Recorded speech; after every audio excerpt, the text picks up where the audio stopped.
बच्चों, आज हम आपके सोशल स्टडी का जो पार्ट 2 है सामाजिक और राजनीतिक जीवन, उसका दूसरा पार्ट है समाज और हमारे दायित्व, उसको देखेंगे अपन। तो समाज यानी जिस समाज के अंदर हम रहते हैं, जिस सोसाइटी के अंदर हम रहते हैं, उसके प्रति हमारे दायित्व क्या है, यानी हमारे कर्तव्य क्या है कि हमें समाज के अंदर रहकर क्या क्या क्या कार्य करने चाहिए ताकि हम समाज के साथ में अच्छे से तालमेल बैठा सकें और समाज के लोगों के साथ में अच्छे रिश्ते बना सकें और अच्छे से रह सकें। तो इस चैप्टर का मैं अभी परिचय दे रही हूँ आपको। इसमें ये आपके नोट कर लेना आप। मनुष्य स्वभाव से ही एक सामाजिक प्राणी है। वह समाज से बाहर अपना जीवन यापन नहीं कर सकता है। अगर किसी कारणवश हमें कुछ दिन निर्जन स्थान पर अकेले व्यतीत करने पड़े तो यह समय हमारे जीवन का सबसे कष्टप्रद समय होगा। यानी कि अगर हमें जंगलों में या निर्जन जगह, यानी जहाँ पर कोई भी मनुष्य नहीं, वहाँ रहने के लिए अकेला भेज दिया जाए तो ये हमारे लिए बहुत मुश्किल से जीवन बीतेगा। अभी जैसे कोरोना का समय चल रहा है तो अभी हम घर में कैद है, तो हमारे लिए बहुत मुश्किल से ये समय कट रहा है। जीवन निर्वाह के लिए खाद्य पदार्थों को प्राप्त करना हमारी प्रमुख कठिनाइयों में से एक होगा। यानी मनुष्य को भोजन प्राप्त करने के लिए अन्य लोगों पर निर्भर रहना पड़ता है, खाने के लिए दूसरे पर निर्भर रहना पड़ता है। तो ये सबसे बड़ी मुश्किल है कि भोजन के बिना मनुष्य जीवित कैसे रहेगा।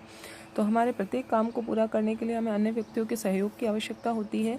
जीवन निर्वाह के लिए खाद्य पदार्थों को प्राप्त करना हमारी प्रमुख कठिनाइयों में से एक होगा। आवासन, आगमन के साधनों के लिए, वस्त्र लेने आदि के लिए हमें एक दूसरे के सहयोग की ज़रूरत पड़ती है। यानी इधर उधर जाने के लिए या फिर कपड़े, भोजन, हर चीज़ के लिए हमें एक दूसरे पर निर्भर रहना पड़ता है। अगर व्यक्ति निर्जन स्थान में बीमार हो जाए तो डॉक्टरों को दिखाना और दवाइयाँ प्राप्त करना भी हमारे लिए असंभव होगा।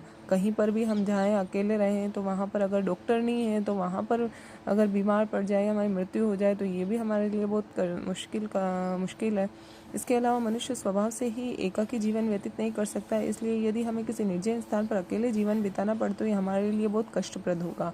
समाज में रहकर हम एक जागरूक नागरिक की तरह जीवन व्यतीत कर सकते हैं। समाज में ऐसे बहुत से कार्य होते हैं जो देश और समाज की उन्नति में बाधक होते हैं। यानी जैसे समाज के अंदर ऐसे गलत काम हो रहे तो हमें क्या करना चाहिए, अच्छे नागरिक के नाते उनके खिलाफ शिकायत करनी चाहिए। जैसे नकली या मिलावटी सामान बेच रहा है कोई, या कोई रिश्वत ले रहा है या दे रहा है या अफवाह फैला रहा है, हिंसा कर रहा है, उत्तेजना उत्पन्न कर रहा है, तो इसके खिलाफ हमें सरकार को शिकायत करनी चाहिए। देश के एक जागरूक नागरिक के रूप में हमारा यह पहला कर्तव्य है कि हम ऐसे कार्यों की सूचना प्रशासन को दें और कानून व्यवस्था बनाए रखने में प्रशासन का सहयोग करें।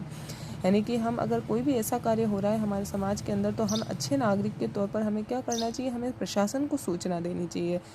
या पुलिस स्टेशन में सूचना दीजिए या आप सरकार को सूचित करिए और हमें उन गलत कार्यों को इस तरीके से रोकना है। तो तभी हम समाज के अंदर अच्छे तरीके से या सामंजस्य बिठाकर रह सकते हैं। तो ये हमारा सबसे पहला दायित्व है। इसको आप अपनी नोटबुक में नोट कर लें। Thank you.